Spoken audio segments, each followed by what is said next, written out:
Hi, welcome to HowtoDandD. My name is Fred Wheeler and today I want to talk about Dungeons and Dragons. And yes, that's right, we are going to talk about how to carry your horse. No, we're not going to talk about that at all. I just thought it was funny. No, honestly, we're going to talk about Dungeons and Dragons 5e and mounting and dismounting a mount, a creature of some kind, whatever you might be riding. This is covered under mounted combat, and this is going to be part one of at least 3 videos I will do that will break it apart into small chunks, hopefully making it easier for everybody to understand. Okay, so as I said, it looks easy, but there is a lot of room for Dungeon Master interpretation. So what I want you to do is turn to page 198 of the Player's Handbook for Dungeons and Dragons 5e, and there we have it. There is the basics for mounting and dismounting. But first off, there are a few provisos and things that you need to actually have put in place for this to work. Unfortunately, there are some provisos. And what are they? Well, as it happens, there's about 6 different things. 1, you need a willing creature that will allow you to mount it and ride it. You need a creature or something you're going to ride that is at least 1 size larger than the rider.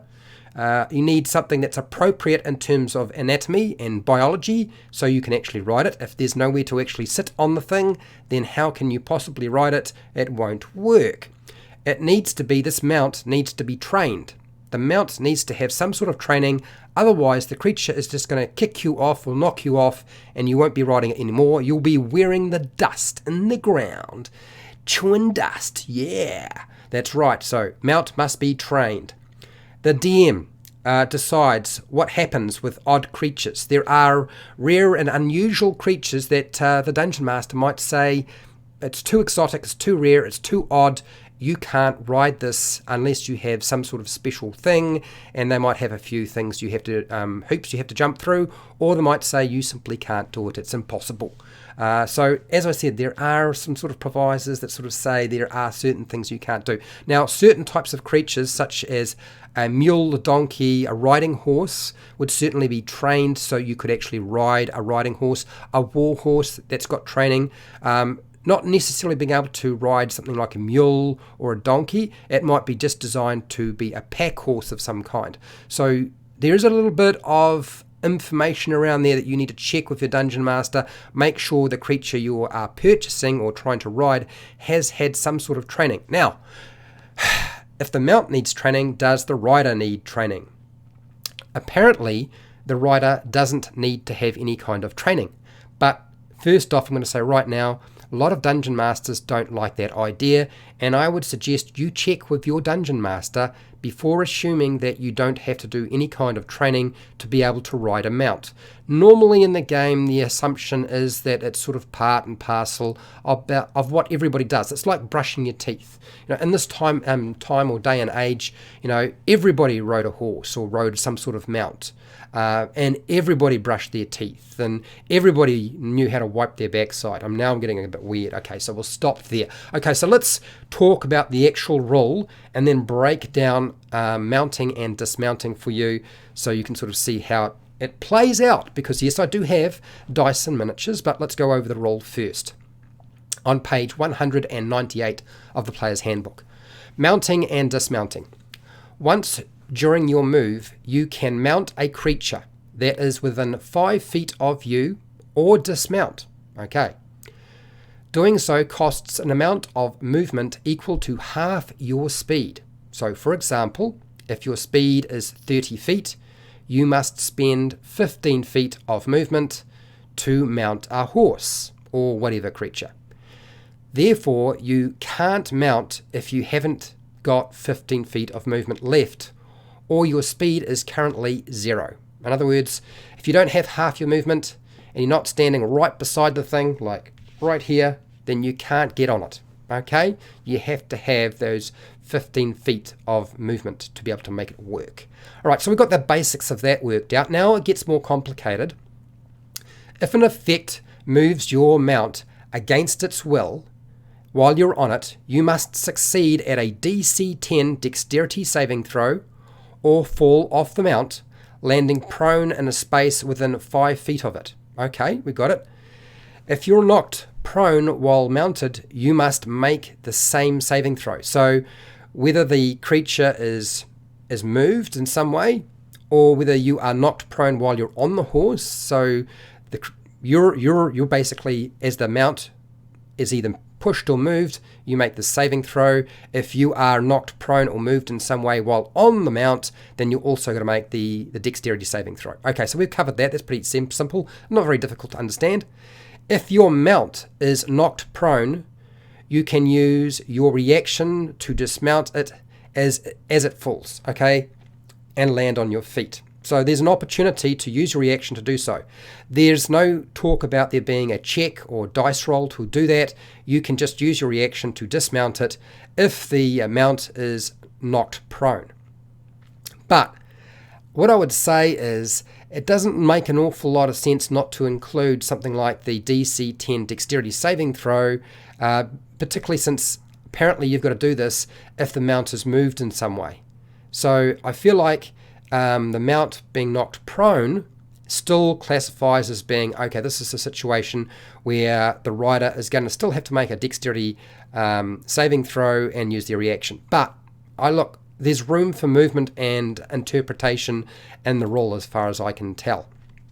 Okay, otherwise you are dismounted and fall prone in a space within 5 feet. Okay, so that's the basics of it. Let's go through this bit by bit, break it down, and make it really, really clear. So I have a mount and I have a rider, and they're all ready to go. Okay, we're ready to make them do their job. You get over there, you get over there. So this is our mount, this is our rider, and our rider, I'm going to use the fighter from the Dungeons & Dragons 5e starter set.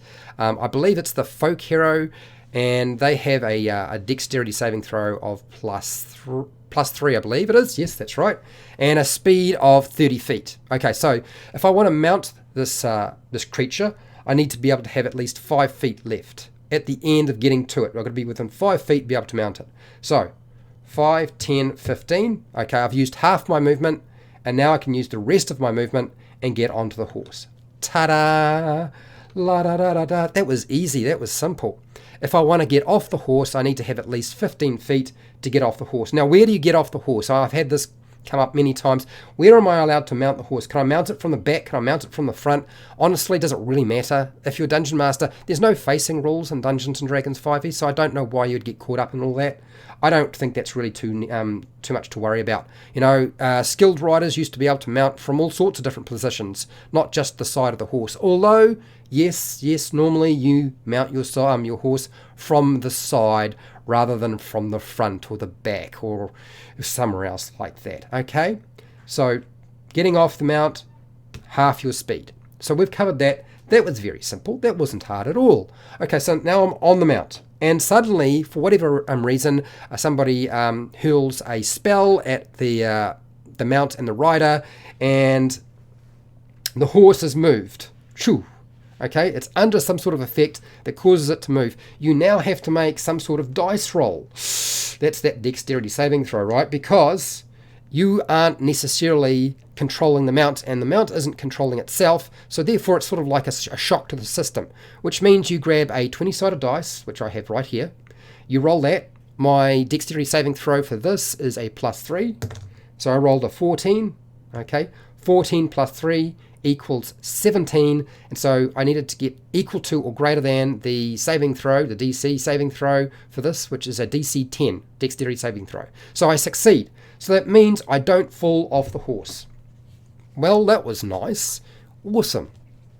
Okay, here is the next step. And I know what people are going to say is, well, Fred, that's all very well, but what about all the other bits and pieces regarding, what if the horse goes prone? Well, like I said, if the horse goes prone, apparently you can just use your reaction and then you find a spot. But I would say that I would still ask them to make the dexterity saving throw, because although the horse is not being moved, it is being knocked over. So it does sort of make an awful lot of sense to do that. Okay, I could not find anything in sage advice that spelled that out, but this is just my interpretation. You can ignore it completely if you like. So there's two ways of looking at that particular aspect of the rule. Okay, all right. We covered it. Wow, that was easy. Now, once you're on a horse, or a mount, there are some choices you have to make. And that is, you either control the mount and it falls under your initiative. Okay, the mount still gets a turn just like you, and you get a turn just like you would normally. Okay, but it falls under the same initiative, so you're going at the same time. Here's the problem. Okay, you can also choose to have the creature act independently, and some creatures will act independently whether you like it or not. It's just how it is. Good luck controlling that dragon if you're sitting on it, because it's probably not going to go where you want it to go, and it will tend to do things that it wants to do rather than you wanting it to do. So those are the basics around mounting and dismounting in Dungeons and Dragons 5e. Now you would think something like that would be really simple, but it isn't actually that simple. There's lots of room, as I said, for Dungeon Master and player interpretation, and ultimately it'll be your Dungeon Master who makes the final call with regard to how all of that plays out. Now, I have hundreds of videos for players and Dungeon Masters, which you are welcome to go and check out if you like. And I don't have an awful lot of stuff on mounted combat, but I do have a lot of videos on the core rules for combat, non-combat applications, skill checks, ability checks, things like that, and some of the class guides as well. And that certainly will help support the channel if you go and watch those videos. I have hundreds of videos, hundreds.